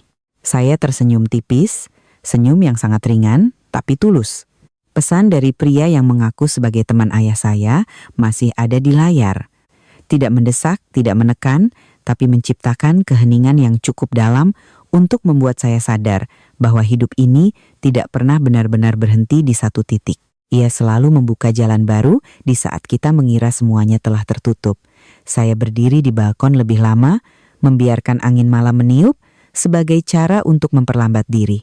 Bukan karena ragu, tapi karena ingin melangkah dengan kesadaran penuh, tidak ditarik oleh masa lalu, tidak terbawa oleh emosi sesaat. Keesokan paginya, saya tiba di kantor lebih awal, suasananya sudah jauh lebih stabil, tatapan waspada dulu perlahan berubah menjadi fokus. Departemen-departemen berjalan lebih lancar, laporan keuangan tidak lagi berisi angka-angka kacau, melainkan sudah mulai berpola. Saya berjalan melewati setiap area. Tidak banyak bicara, tapi kehadiran saya seolah cukup untuk membuat semua orang menyesuaikan ritme kerja mereka. Bu Maya, Lina berjalan di samping memegang tablet. Janji temu dengan pihak bank sudah dikonfirmasi, jam 3 sore ini. Baik. Lalu, Om yang kemarin itu, Ibu rencananya bertemu kapan? Saya berhenti sejenak. Nanti malam. Lina mengangguk tanpa bertanya lebih lanjut. Ia mengerti. Ada hal-hal yang tidak perlu terlalu banyak dibicarakan. Pagi berlalu dengan cepat. Saya menangani pekerjaan tanpa henti. Setiap keputusan diambil tanpa beban, tanpa harus mempertimbangkan apakah akan mempengaruhi perasaan seseorang. Hanya berdasarkan satu kriteria, benar atau tidak, menguntungkan atau tidak. Dan kejernihan itulah yang membuat segalanya terasa lebih ringan, meskipun volume pekerjaan tidak berkurang. Sore harinya, rapat dengan bank berjalan lancar. Klausul restrukturisasi mulai menunjukkan hasil. Arus kas terkendali lebih baik, kepercayaan mitra perlahan kembali. Bukan karena apa yang saya katakan, tapi karena mereka melihat cara saya bekerja. Bu Maya, kata Pak Tirtayasa, nadanya lebih santai dari sebelumnya. Jika bisa mempertahankan kecepatan ini, dalam 3 bulan perusahaan bisa pulih sepenuhnya. Saya mengangguk. Tidak perlu cepat, kata saya. Yang penting pasti. Ia tersenyum. Itu adalah hal yang jarang bisa dilakukan orang. Saya tidak menjawab, hanya mengumpulkan dokumen, bangkit, dan berjabat tangan mengakhiri pertemuan. Hari sudah mulai gelap saat saya meninggalkan bank. Saya tidak langsung pulang, melainkan mengemudi ke tempat yang telah dijanjikan. Sebuah kedai teh tua di jalan yang tenang. Tidak mewah, tapi suasananya terasa akrab. Seperti tempat-tempat yang dulu disukai ayah saya. Saya masuk, melihat sekeliling, dan menemukan seorang pria tua duduk di sudut. Beliau berdiri saat melihat saya, matanya tampak sedikit haru, namun tetap tenang. Maya, suaranya berat. Saya mendekat, sedikit menunduk. Om, kami duduk. Awalnya terasa sedikit canggung, bukan karena jarak, tapi karena kami berdua sedang mencoba menyambung kembali benang yang telah lama terlupakan. Om minta maaf baru menghubungimu sekarang, katanya. Saya menggeleng, tidak apa-apa Om. Beliau menatap saya sejenak, lalu menghela napas panjang. "Kamu mirip ibumu." Saya diam. Kalimat itu bukan pertama kali saya dengar, tapi kali ini terasa berbeda. "Om sudah tahu semuanya." Lanjutnya, "Tentang pernikahanmu, tentang perusahaan, dan tentang semua yang telah kamu lakukan." Saya tidak bertanya bagaimana ia tahu, karena itu tidak penting. "Ayahmu sebelum meninggal menitipkan satu hal pada Om." Saya sedikit tertegun. Beliau mengeluarkan sebuah amplop tua dari sakunya dan meletakkannya di atas meja. Beliau bilang, "Jika suatu saat nanti kamu butuh, berikan ini padamu." Saya menatap amplop itu, tidak terburu-buru membukanya. "Ini apa, Om?" "Saham," katanya. "Di sebuah perusahaan yang sudah lama ayahmu investasikan, tapi tidak pernah atas nama beliau." Saya menatapnya, tidak bisa menyembunyikan keterkejutan. "Berapa banyak?" Beliau tersenyum tipis. "Cukup agar kamu tidak perlu berebut dengan siapapun." Suasana menjadi hening. Saya membuka amplop itu. Di dalamnya ada dokumen yang jelas, sah, dan angka yang membuat saya terdiam beberapa detik. Bukan karena serakah, tapi karena saya mengerti. Ayah saya tidak pernah benar-benar meninggalkan saya sendirian. Saya melipatnya kembali, meletakkannya di meja. "Bisa Om simpan dulu untuk saya?" Beliau tampak sedikit terkejut. "Kamu tidak memerlukannya?" "Tidak untuk saat ini," kata saya. "Tapi saya tahu itu ada di sana." Beliau mengangguk, matanya menunjukkan kepuasan. "Kamu lebih dewasa dari yang Om kira." Saya tersenyum tipis. Saya hanya belajar dari apa yang telah terjadi. Kami mengobrol lebih lama, tidak terlalu panjang, tapi cukup untuk mengisi kekosongan bertahun-tahun. Saat saya meninggalkan kedai, hari sudah benar-benar gelap, lampu jalan menyala terang, memantul di jalan yang sedikit basah setelah hujan gerimis. Saya berjalan perlahan ke mobil. Hati saya tidak berat, tidak juga ringan, melainkan dalam keadaan yang sangat seimbang, seolah semuanya akhirnya kembali ke tempatnya. Telepon bergetar, sebuah pesan dari Bima. Aku sudah dapat pekerjaan. Saya melihatnya, tidak membalas. Pesan berikutnya, bukan posisi tinggi, tapi cukup untuk hidup. Saya membaca, lalu mematikan layar.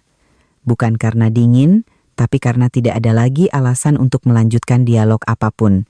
Saya masuk ke mobil, menyalakannya. Mobil melaju perlahan melewati jalan-jalan yang terang benderang. Di kepala saya tidak ada lagi bayangan masa lalu, tidak ada lagi pertanyaan bagaimana jika. Yang ada hanya satu hal. Di depan, hidup tidak berhenti, dan saya juga. Setelah pertemuan dengan teman lama ayah saya tidak membawa amplop dokumen itu pulang. Bukan karena tidak menghargainya, tapi karena saya mengerti bahwa ada hal-hal yang tidak perlu digenggam erat untuk tetap menjadi milik kita. Dan terkadang, justru dengan tidak terburu-buru memilikinya, kita bisa melihat nilainya yang sebenarnya dengan lebih jelas. Saya mengemudi perlahan melewati jalan-jalan yang akrab, cahaya lampu memantul di kaca mobil, menciptakan jejak panjang yang tak putus. Di kepala saya tidak lagi ada perhitungan atau rencana yang padat seperti sebelumnya, melainkan keheningan yang cukup dalam untuk membuat saya bertanya pada diri sendiri.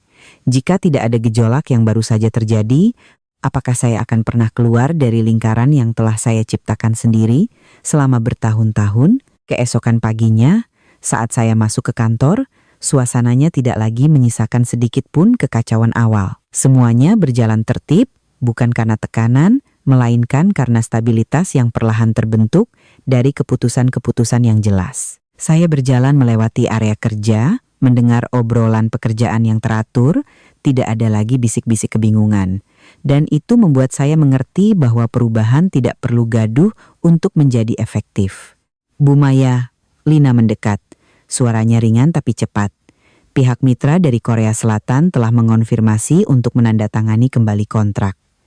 Mereka bilang mereka percaya dengan cara ibu memimpin. Saya mengangguk tanpa banyak berekspresi. "Siapkan dokumennya." "Baik, Bu." Lina berbalik, lalu berhenti sejenak. "Oh, ada satu hal lagi." Saya menatapnya. Vina mengirim email ke perusahaan. Saya sedikit terdiam. "Email apa?"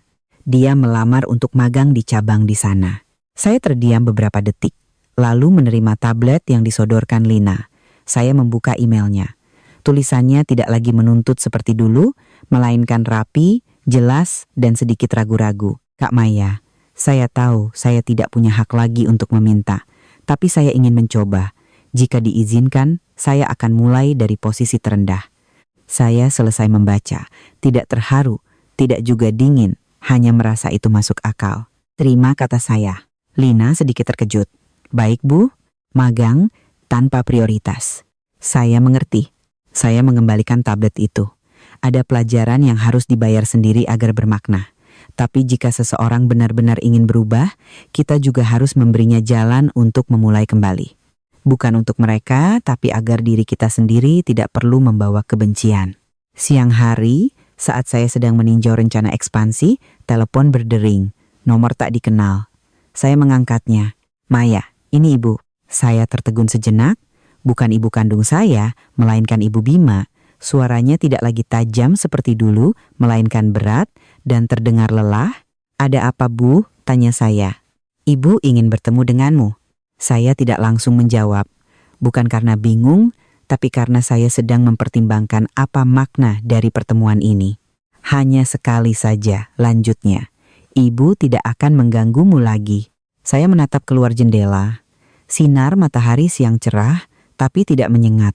Sore ini, kata saya, di kafe yang biasa. Baik. Beliau menutup telepon.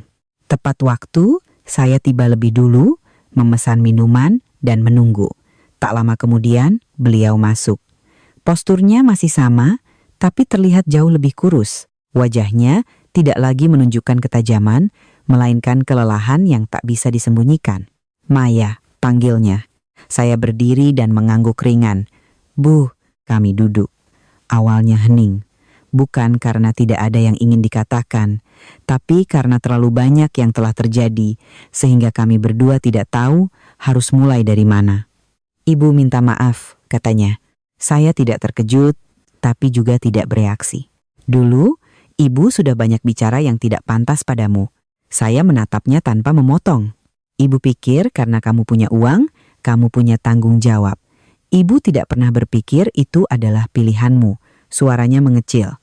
Sejak Bima kehilangan segalanya, Ibu baru mengerti. Saya menghela napas pelan. Bukan lega, melainkan menerima. Ibu meneleponmu bukan untuk meminta uang, katanya cepat, seolah takut saya salah paham, hanya ingin mengatakan satu hal. Saya menunggu. Terima kasih. Saya diam. Kalimat sederhana yang datang terlalu terlambat. Ibu tidak berani berharap kamu memaafkan. Lanjutnya. Hanya ingin kamu tahu apa yang kamu lakukan. Ibu mengerti sekarang. Saya menatapnya sejenak, lalu mengangguk pelan. Ya, tidak lebih, tidak kurang. Beliau menunduk. Bima, dia juga sedang berusaha. Saya tidak bertanya. Ibu tidak berharap kamu kembali, katanya. Hanya berharap kamu hidup dengan baik. Saya tersenyum tipis. Saya memang sedang hidup dengan baik. Beliau mengangguk, matanya sedikit basah, lalu berdiri. Ibu permisi dulu.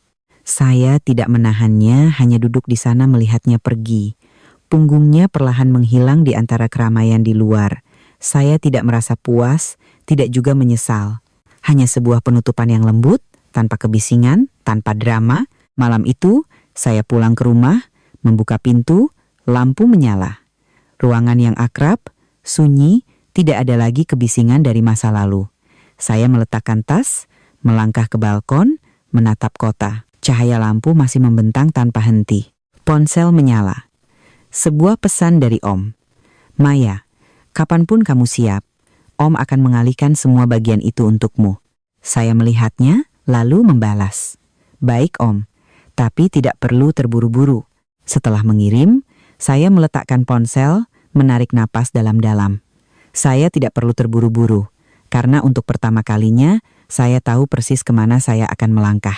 Hari-hari setelah pertemuan dengan Ibu Bima berlalu dengan teratur. Tidak ada gejolak besar, tidak ada tikungan tak terduga, tapi rasanya sangat berbeda. Seperti setelah badai besar berlalu, permukaan laut tidak lagi bergejolak, hanya menyisakan riak-riak kecil yang mengingatkan bahwa segalanya pernah dahsyat, tapi kini telah menjadi masa lalu. Saya tetap berangkat kerja tepat waktu, menangani pekerjaan dengan ritme yang akrab, Tapi di dalam hati tidak ada lagi ruang yang ditarik ke belakang. Pagi itu, saat saya sedang meninjau rencana ekspansi pasar, Lina masuk dengan raut wajah yang sedikit berbeda. Bukan tegang, melainkan penuh pertimbangan. "Bu Maya, ada sesuatu yang saya rasa ibu perlu tahu." Saya mengangkat kepala. "Katakan." "Pak Bima mengalami kecelakaan." Saya terdiam sejenak. Bukan panik, melainkan terkejut. "Parah?" "Tidak mengancam jiwa," jawab Lina, "tapi tangannya patah. Sekarang sedang dirawat di rumah sakit." Saya terdiam beberapa detik. Informasi itu tidak membuat saya sakit hati, tapi juga tidak sepenuhnya tanpa perasaan. Bagaimanapun, dia adalah orang yang pernah berjalan bersama saya cukup lama, meskipun jalan itu berakhir tidak indah. "Baiklah," kata saya. "Saya sudah tahu." Lina mengangguk, tidak berkata apa-apa lagi, lalu meninggalkan ruangan. Saya kembali ke dokumen di depan saya, tapi mata saya tidak lagi sepenuhnya fokus pada angka-angka. Terlintas bayangan Bima beberapa waktu terakhir. Bukan lagi pria yang percaya diri, melainkan seseorang yang sedang belajar memulai kembali dari nol. Dan sekarang, satu lagi cobaan menimpanya. Saya meletakkan pulpen, menatap keluar jendela, tidak berpikir terlalu lama. Siang harinya, saya meninggalkan kantor lebih awal, mengemudi ke rumah sakit. Bukan karena kewajiban, bukan juga karena sisa perasaan, tapi karena saya ingin menutup segalanya dengan tuntas, tidak meninggalkan apapun yang menggantung di hati. Koridor rumah sakit panjang dan berbau disinfektan yang khas. Saya berjalan perlahan, menanyakan kamar, lalu berhenti di depan pintu dengan namanya. Saya berdiri sejenak, tanpa ragu, lalu mendorong pintu dan masuk.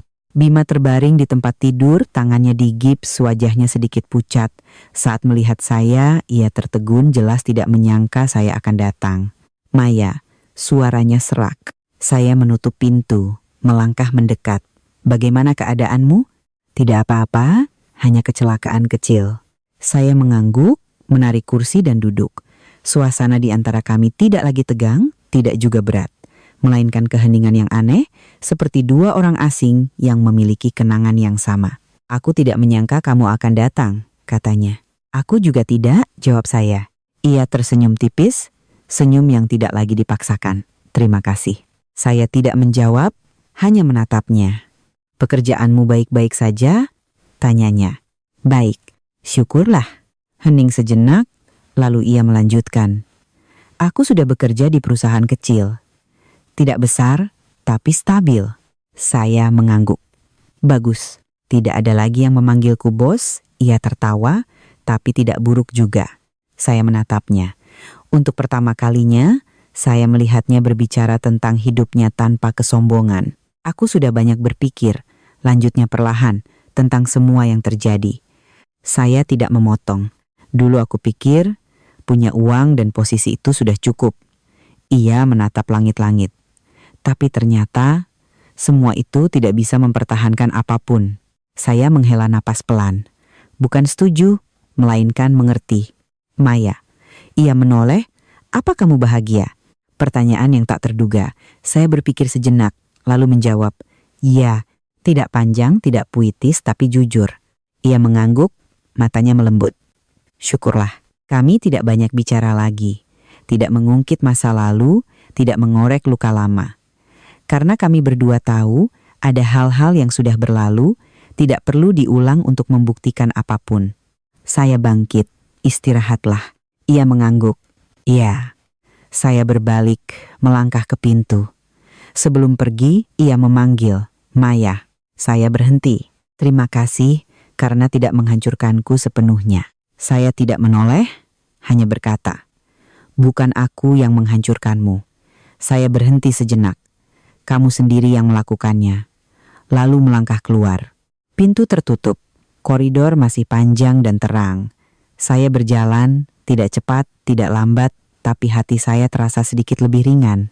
Bukan karena memaafkan, tapi karena tidak ada lagi yang perlu dipegang. Saat keluar dari rumah sakit, hari sudah sore.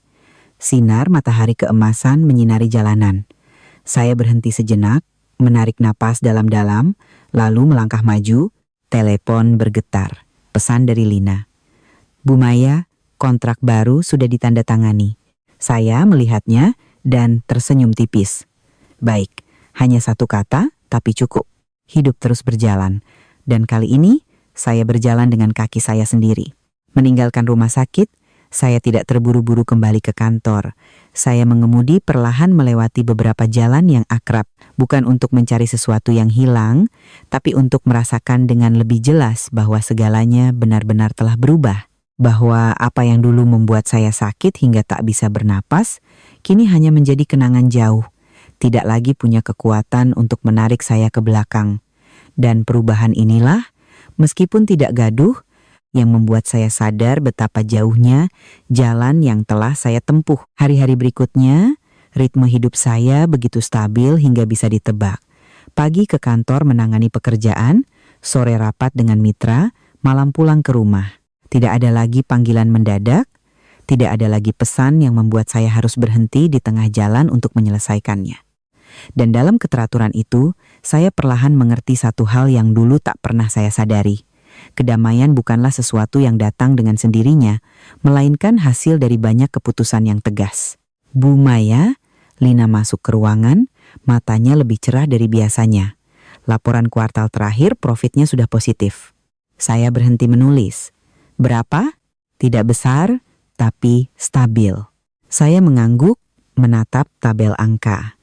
Angka-angka itu tidak lagi berwarna penyelamatan, melainkan tanda dari sebuah sistem yang berjalan ke arah yang benar. Dan itu lebih penting dari angka besar manapun dalam jangka pendek, jaga ritmenya, kata saya. Baik, Bu. Lina tersenyum. Kali ini bukan lagi senyum tegang, melainkan kepercayaan yang jelas. Ia pergi, meninggalkan saya sendirian di ruang kerja. Cahaya matahari menerobos jendela, menyinari meja dan dokumen-dokumen yang rapi, dan saya tiba-tiba sadar ruangan ini akhirnya benar-benar menjadi milik saya. Bukan karena saya merebutnya, tapi karena saya pantas mendapatkannya. Siang itu, saya menerima telepon dari Vina. Saya melihat namanya, ragu sejenak, lalu mengangkat. Kak Maya. Suaranya tidak lagi lemah seperti dulu, melainkan lebih mantap. Ada apa?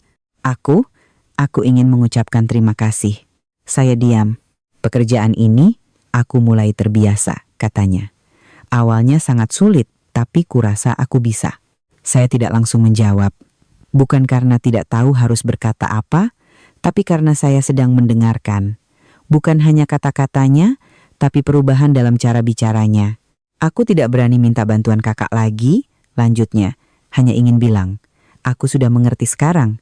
Saya menatap keluar jendela, matahari siang cerah benderang. Mengerti apa? Tidak ada seorang pun yang punya kewajiban untuk membiayaiku. Kalimat yang sederhana, tapi cukup. Saya mengangguk pelan, meskipun ia tidak bisa melihatnya. Baiklah, kakak jaga kesehatan. Kamu juga? Saya menutup telepon. Tak perlu ada tambahan. Ada percakapan yang cukup jika diakhiri pada waktu yang tepat. Sore harinya, saya menerima pesan dari Om. Maya, minggu ini Om akan selesaikan semua urusannya. Bagian saham itu akan dialihkan ke namamu. Saya menatap layar, tidak terkejut. Tapi kali ini, saya tidak menundanya lagi. Baik Om, saya siap. Setelah mengirim, saya meletakkan ponsel. Perasaan yang muncul bukan antusiasme, melainkan penerimaan yang sangat tenang. Karena saya tahu, ini bukan sesuatu yang datang untuk mengubah hidup saya, melainkan bagian darinya. Bagian yang kini, saya sudah cukup dewasa untuk menerimanya tanpa didominasi olehnya. Hari-hari berikutnya berlalu lebih cepat dari yang saya kira. Perusahaan memasuki fase stabil, proyek-proyek baru mulai berjalan, tim semakin solid, dan saya tidak lagi harus campur tangan dalam setiap detail kecil. Saya bisa mundur selangkah, mengamati, dan mengoreksi jika perlu. Dan jeda inilah yang memberi saya waktu untuk melihat diri saya sendiri. Suatu malam, saya berdiri di balkon seperti kebiasaan yang telah terbentuk. Menatap kota, lampu-lampu masih membentang tanpa henti. Angin bertiup lembut, membawa hawa sejuk yang akrab, tapi kali ini tidak lagi membuat saya merasa kesepian. Saya teringat hari-hari pertama saat berdiri di sini dengan perasaan hampa, saat segalanya baru saja runtuh, saat saya belum tahu akan kemana dan berbuat apa. Dan kemudian, langkah demi langkah, saya telah melewatinya.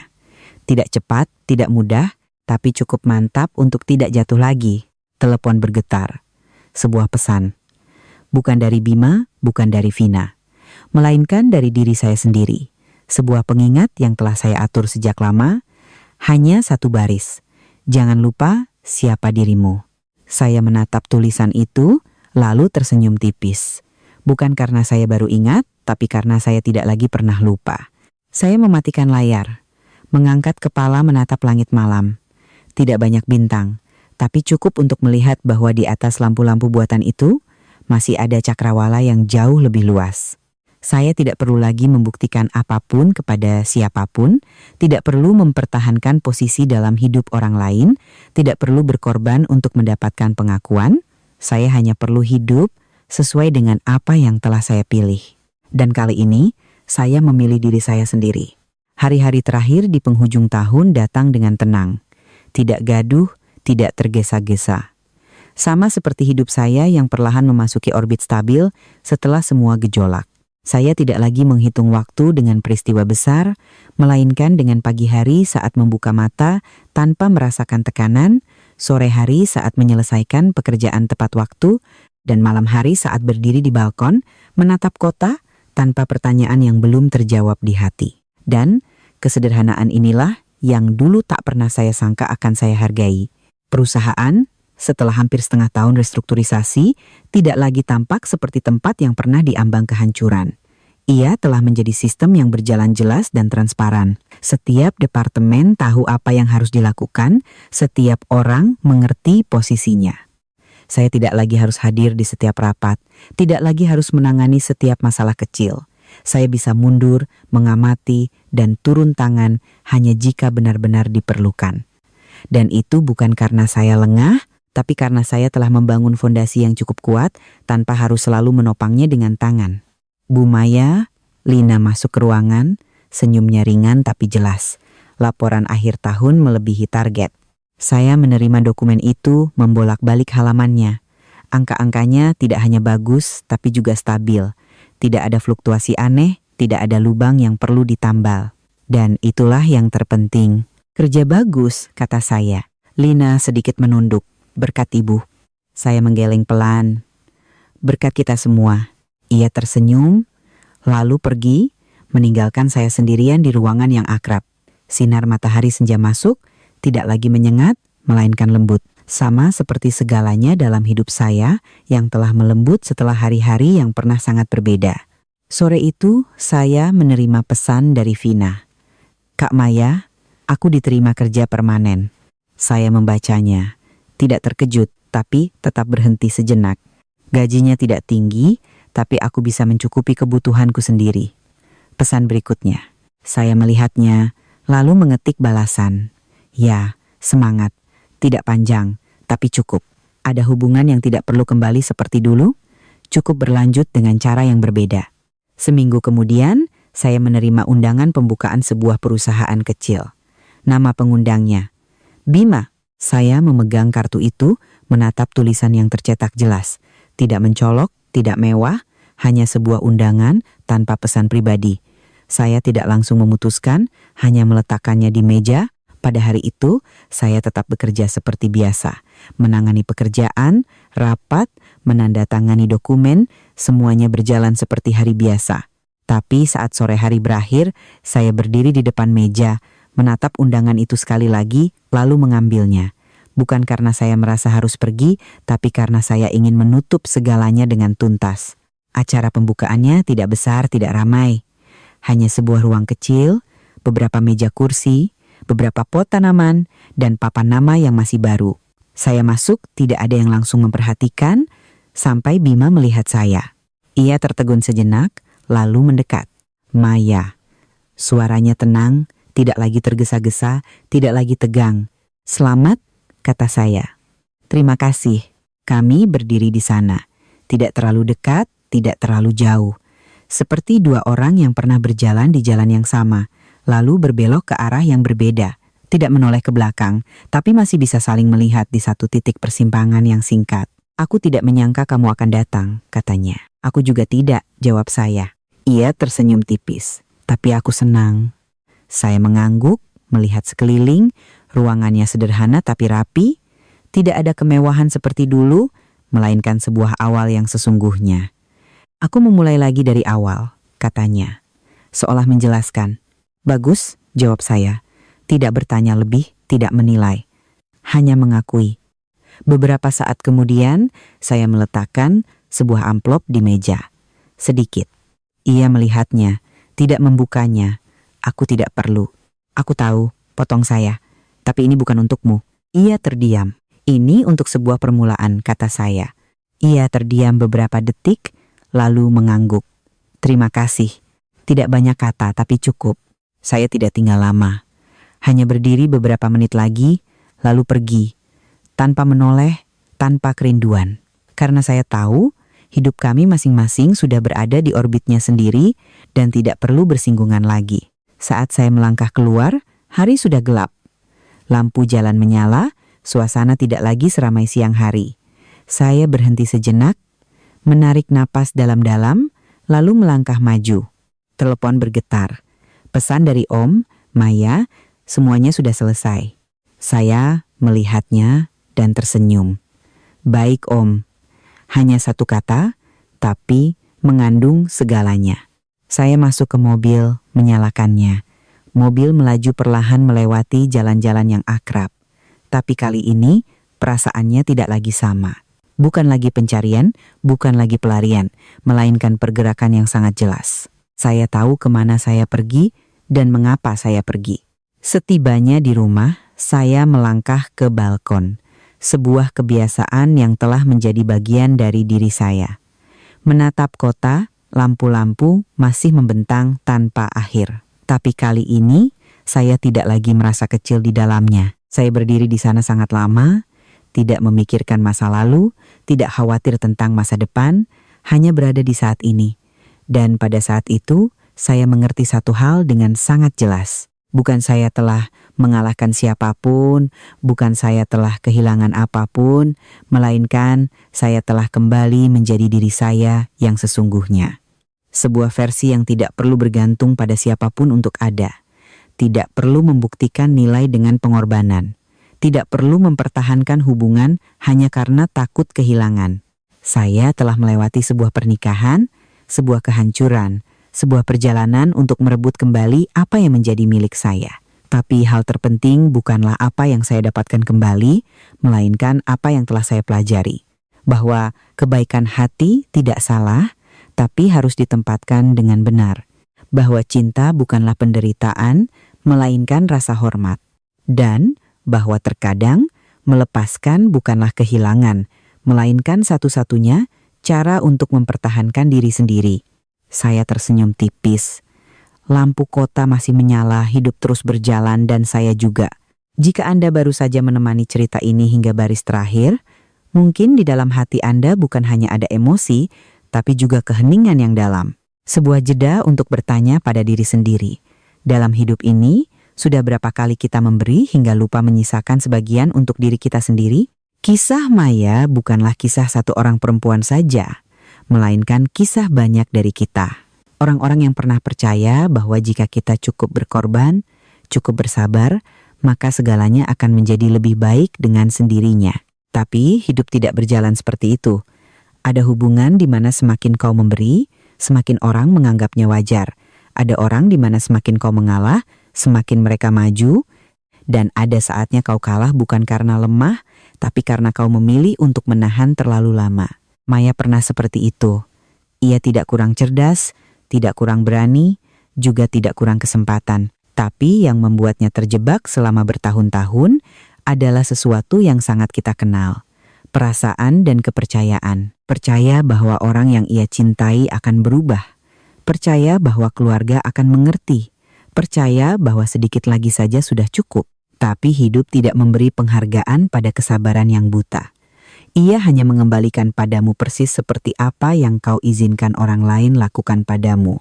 Dan titik balik Maya bukanlah saat ia punya uang, bukan saat ia merebut kembali perusahaan. Melainkan saat ia mengucapkan satu kalimat sederhana, hentikan. Hentikan membiayai orang yang tidak bertanggung jawab, hentikan memaklumi hal-hal yang tidak pantas, hentikan menyakiti diri sendiri. Itu bukan kejam, itu adalah kesadaran. Dan dari momen itulah, segalanya mulai berubah. Anda lihat kan, Maya tidak membalas dendam dengan cara yang gaduh. Tidak perlu drama, tidak perlu membuktikan pada siapapun bahwa ia benar. Ia hanya menarik kembali apa yang seharusnya tidak pernah ia berikan sejak awal dan membiarkan segalanya kembali ke tempatnya masing-masing. Sebuah perusahaan runtuh bukan karena dihancurkan, tapi karena sudah rapuh dari dalam. Seseorang kehilangan segalanya bukan karena diambil, tapi karena ia tidak pernah benar-benar memilikinya. Itu adalah hukum sebab akibat. Bukan sesuatu yang jauh, melainkan hasil yang sangat jelas dari setiap pilihan kecil dalam hidup. Dan hal terindah dari cerita ini bukanlah keberhasilan Maya, melainkan caranya melepaskan. Ia tidak kembali, tidak tersiksa, tidak hidup di masa lalu. Ia melangkah maju dengan tenang. Memaafkan bukan untuk menyambung kembali, tapi agar dirinya tidak lagi membawa beban. Membantu bukan karena masih ada perasaan, tapi karena ia tidak ingin menjadi orang yang pendendam. Dan pergi bukan karena kalah, tapi karena akhirnya ia mengerti apa yang pantas ia dapatkan. Jika Anda berada di suatu tempat dalam cerita ini, mungkin sebagai Maya di awal-awal, atau sebagai seseorang yang sedang menghadapi pilihan sulit, ingatlah satu hal sederhana. Anda tidak harus kuat sejak awal, tapi Anda harus cukup sadar untuk tahu kapan harus berhenti. Hidup tidak menuntut Anda sempurna, hanya meminta Anda untuk tidak terus mengulangi kesalahan yang sama di tempat yang sama.